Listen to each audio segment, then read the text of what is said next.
Welcome back to my road to completion guide for Bloodborne. This is episode 12, and believe it or not, this entire episode will be one boss fight. Now the reason why this boss fight takes so long is because it's broken up into two sections, and in between the sections we have to pick up some items, kill some enemies, so that's why it takes so long to get through this boss fight. So let's go ahead and grab the quicksilver bullets off the corpse and then follow my lead here, okay? Do not get too close to the boss because we're trying to force this boss into a room. So notice we're just going up the stairs. We're gonna make one right-hand turn. The boss is gonna go to the right, but we are not going to follow the boss. We're gonna run to the wall and turn around. We're gonna backtrack down the stairs and then we're gonna take a left and the boss will be in front of us. That should be enough to force the boss into the room. Now, if you get too close to this boss, he will not go into this room. He will keep running around this area, and it's a bit of a maze, so it might take him some time to get back to this room so you can fight him. If that happens, I would encourage you guys to load up your safety save and try again. Now, once you force the boss into this area, focus on the smaller enemies first. Trust me, they are going to be your biggest threat in this fight. The boss is actually quite easy. Just make sure that both of these enemies are dead before you focus on the boss. After you kill the enemies, lock onto the boss and circle to the right. Notice that the boss is right-handed. So by circling to the right, you give yourself some clearance to get by his attack and do some damage. Now when it comes to your attacks, you can extend the axe, you can shorten the axe, it's really up to you. All we're trying to do at this point is deal about 50% damage to this boss so we can enter phase 2.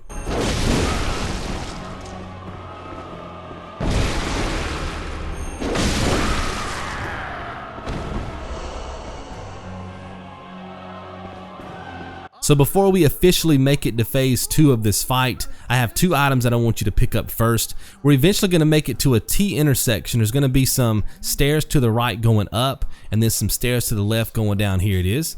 We're going to take the left path, go down the stairs. There's going to be 3 sedatives I want you to pick up on a corpse and a moon rune once we reach the dead end. Now for us to be able to pick up these two items, we have to fight our way through 4 enemies on the stairs, okay? Keep in mind, you are in the middle of a boss fight. If you exit the game right now and continue back in, you'll have to do phase 1 of the boss fight over. So take your time with these enemies, back up, keep that distance, charge up the R2, keep the axe extended, and that should be enough for you guys to take out these 4 enemies. Grab the 2 items and then we'll continue.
Now that you have the moon rune, backtrack up the stairs. We're just trying to make it back to the T intersection, and this time we're gonna go straight. There's gonna be some blood vials on your right. There's gonna be a corpse. I think there's 8 blood vials if you guys need blood vials at this point. I have 19 in my inventory, but it never hurts to get more than enough because you'll just put them in storage and you can use them for later. There's the blood vials.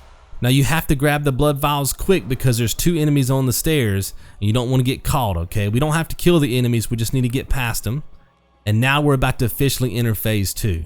The same rules apply for this phase of the fight. You do not want to get too close. We're trying to force him into a specific mirror, which is the mirror up here on the left. Now you only want to go down 1 set of steps and then take a right. He'll be down below. You'll see the mirror that he came out of because he's just teleporting from mirror to mirror. You'll see him down below. And then roll toward him. We're trying to get him to run forward. After he runs away, I want you to stand here and wait for the gate to close. As soon as you see the gate close, we can take off in this direction. We don't have to worry about killing the enemies, just run past them. We're going to make this left-hand turn, another left. We're going to climb this set of stairs, and then one more set of stairs, okay? Then we're going to make a right, and you'll see an item.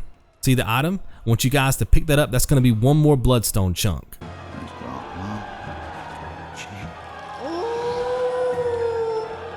Now sometimes this enemy will try to follow you into the next room. Make sure that you kill this enemy because you do not want to get knocked off of this platform because the boss is down below. We want to make sure that we can cheese this fight, so we do not want to fall down into the hole that's currently behind us. So you guys can see that the boss is standing still, okay? And that's because the boss is waiting for us to jump down there and start fighting it. That's what the game wants you to do. Drop down into the hole and then fight this boss inside of that caged area. We do not want to fight the boss inside of that caged area because he has some crazy arcane magic that can kill you guys really quick. So notice what I did here. I equipped my Hunter Blunderbuss and I shot him one time. I only did 2 points of damage, but we're not worried about the damage. We're trying to get him to be aggro to us. Right now, he thinks we're down there inside of that cage fighting him. So the goal at this point is to make it back to the gate really fast. If you don't make it back to the gate fast enough, he'll forget about you. He'll go back to the center of the room and you'll have to repeat this step over again so you can get him to move around. Now you will have to kill a few of these enemies before you focus on the boss. Remember, the small enemies in this area are extremely deadly, so make sure you take them out first. Notice the boss has reset already. See how he's standing in the center of the caged area? That's not what we want. Now there is a way to get him to move without having to repeat that previous step, and I'm going to show you that in the gameplay. All you have to do is run up to the cage and hit it with your axe. Sometimes that gets him to be aggro to your character. If it does, you guys can kill him. If it doesn't, just repeat the previous step. This is all we have to do to wrap up this episode. You guys are going to get a trophy as soon as you kill this boss. Hopefully you have enjoyed. I'll see you in the next episode. Be good.